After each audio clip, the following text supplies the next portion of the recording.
place au centenaire de la disparition du prince Albert Ier qui sera célébré en 2022.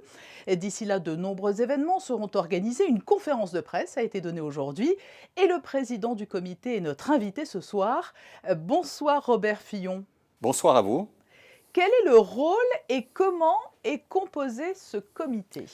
Le comité de commémoration Albert Ier est composé de différentes entités monégasques et de différentes entités extérieures aussi, qui toutes ont en commun de pouvoir participer à cette célébration du 100e anniversaire du décès du prince Albert Ier.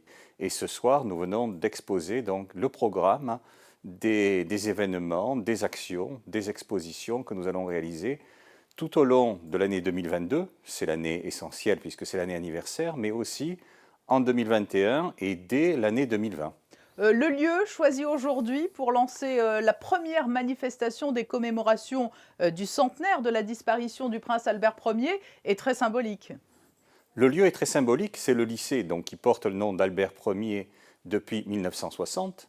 Albert Ier avait fait beaucoup pour l'éducation en principauté de Monaco. Il croyait à la science, il croyait au savoir comme facteur d'émancipation de l'humanité. Par ailleurs, il avait fait venir à Monaco un professeur de philosophie, Armand Lunel, qui était aussi un écrivain. Il a eu le premier prix Renaudot pour son livre Niccolò Peccavi, qui porte sur l'affaire Dreyfus. Et Armand Lunel a formé la philosophie des générations entières de lycéens. Et donc, pour célébrer sa mémoire, la salle polyvalente porte désormais le nom de salle Armand Lunel.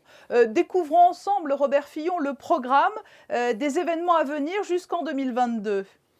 Alors jusqu'en 2022, il y a énormément de choses. Alors il y a un programme d'événements à Monaco, avec notamment un colloque multidisciplinaire qui a lieu en 2022, février 2022, autour de l'œuvre d'Albert Ier pour faire dialoguer des différents spécialistes dans différents domaines.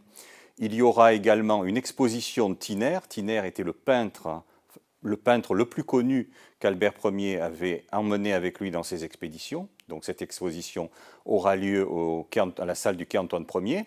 Il y aura aussi des manifestations et des colloques, notamment un colloque autour de la Constitution de 1911, qui a été voulu par Albert Ier. Et à l'extérieur, nous avons quelques temps forts, comme à Oslo, une exposition au Fram Museum, qui est un musée très, très connu d'Oslo, une exposition également et l'érection d'une stèle à Longyearbyen, qui est dans l'archipel des Svalbard, où Albert Ier avait réalisé un grand nombre d'expéditions. Également au Portugal, puisque Madère et les îles qui dépendent du Portugal avaient été un terrain extrêmement important pour les recherches d'Albert Ier, qui avait également beaucoup fréquenté Lisbonne. Donc il y aura à Lisbonne une exposition consacrée à Albert Ier qui rappellera l'époque où il réalisait des travaux scientifiques au Portugal. Il avait contact également avec la famille royale du Portugal et il était très fréquemment sur le territoire portugais, dans les eaux portugaises. Il est important de préciser qu'un site internet dédié est disponible et consultable. Oui, dès aujourd'hui, le site internet est ouvert. Donc, il est facile à trouver. Il y a une adresse donc, qui sera l'adresse centrale de tout ce qui sera bon à connaître sur le prince Albert Ier. Alors, à la fois le programme des célébrations organisées par le comité, des documentations, une partie, disons, un petit peu plus académique qui sera construite au fur et à mesure, au fil des mois. Et ce site internet est complété comme il se doit par une présence sur les réseaux sociaux, donc qui existe dès à présent sur Facebook et Instagram en particulier, de manière à montrer que le prince Albert Ier est quelqu'un dont l'œuvre reste toujours vivante et qui a des choses à nous dire sur la vie d'aujourd'hui. Robert Fillon, le président du comité des commémorations du centenaire de la disparition du prince Albert Ier, était notre invité. Merci d'avoir répondu à notre invitation.